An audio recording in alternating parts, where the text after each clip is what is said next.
My parents took me to court for keeping the house I bought. No joke. I worked 13 years, saved every penny, and they tried to take it from me. Let's rewind a bit. I'm 33 years old now. And a month ago, I achieved something I didn't think was possible for someone like me. I closed on my first house. It's not a palace. Just a modest 3-bedroom with a little yard and a front porch. It has creaky floors, outdated cabinets, and a list of repairs longer than my arm. But it's mine. I did it with no help from anyone, especially not my parents. I was the oldest of 3, and in my house that meant one thing: you raise the others. My parents saw me more as an unpaid maid than a daughter. I was cooking full dinners by the time I was 10, doing everyone's laundry by 12, babysitting 2 younger siblings after school until bedtime, every day with no allowance, no appreciation, and no personal space. Birthdays? Forgotten. Good grades?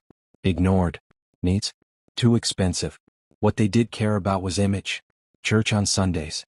Smiles in front of relatives. Family portraits where I was shoved to the side while my younger siblings posed like celebrities. They never asked me what I wanted. They told me, "You'll work after high school. College isn't realistic. You'll take care of us when we're old." At 18 I left home. Quietly. No dramatic exit. No yelling. Just packed my thrift store bags and left. The first year on my own was brutal. I lived in a room I found on Craigslist, sharing a kitchen and bathroom with strangers. I worked a cashier job by day and cleaned offices from 9 p.m. to 1 a.m. For years, it felt like I was drowning just trying to breathe. But slowly, I built. I opened a savings account, learned budgeting, cut out every luxury and distraction. I never took vacations, didn't go out to eat. I lived on instant noodles and black coffee. Over time, I climbed the job ladder, got better paying roles, worked freelance gigs, babysat on weekends, did whatever it took. Every time I thought I was getting close, something hit me back. Car repairs, hospital bills, layoffs. But I kept going. 13 years of this. 13 years of grit. And finally, I stood in front of a small white house with a cracked driveway and keys in my hand. Now here's where things take a turn. Despite everything, I still had this tiny, foolish spark inside me that thought, maybe now they'll be proud of me.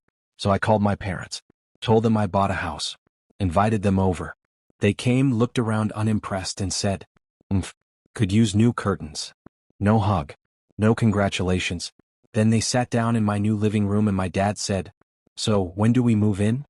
I laughed, thinking it was a joke. It wasn't. My mom pulled out a folder. Inside were rough plans, notes, budget estimates for renovations. Apparently, they'd already picked out their rooms. I was stunned. I asked them what they were talking about. They looked at me like I was insane. Mom said, "You said once that when you had your own place, we'd be taken care of. You owe us this. We raised you." I reminded them I'd been on my own since I was 18, that they didn't pay for my education, never gave me a cent, never even helped me buy groceries. Dad just shook his head and muttered, "Ungrateful." I asked them, politely but firmly, to leave. I needed space to think, to settle in. They left without another word. 1 week later I got served. They were suing me. Their claim? That I had made a verbal agreement to let them live with me permanently.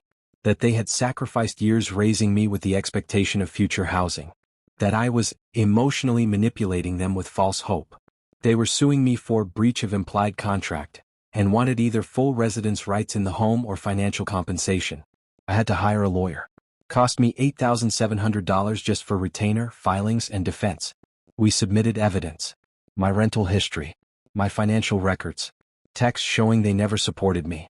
Emails where I literally begged for help during emergencies and was ignored. In court, their lawyer tried to paint me as a selfish daughter who abandoned her aging parents after profiting from their sacrifices. The judge asked one question. Did they pay for the house? My lawyer answered, "Not $1." Then the judge looked my parents dead in the eye and said, "You don't get to sue your adult child for not giving you something you never paid for. This is a home she built for herself. You should be proud." Case dismissed. They stormed out. Didn't even look at me. Haven't spoken to me since. Though I've heard from cousins that my parents have told everyone I stole their retirement home and betrayed them. But here's the truth. They didn't lose a home. They lost control. And I'm not sorry. The house isn't perfect. The faucet leaks. The floor creaks. The paint's peeling. But every inch of it is soaked in freedom. I sit on my porch with coffee every morning and think, I built this. No one gave it to me. No one can take it away. If you've been told that you owe your family because they gave birth to you, that love has a price tag, that your hard work belongs to someone else. Let me tell you right now, you don't owe anyone your peace. You don't owe anyone your future. You don't owe anyone your home. Build your life. Protect it, even if you have to do it alone.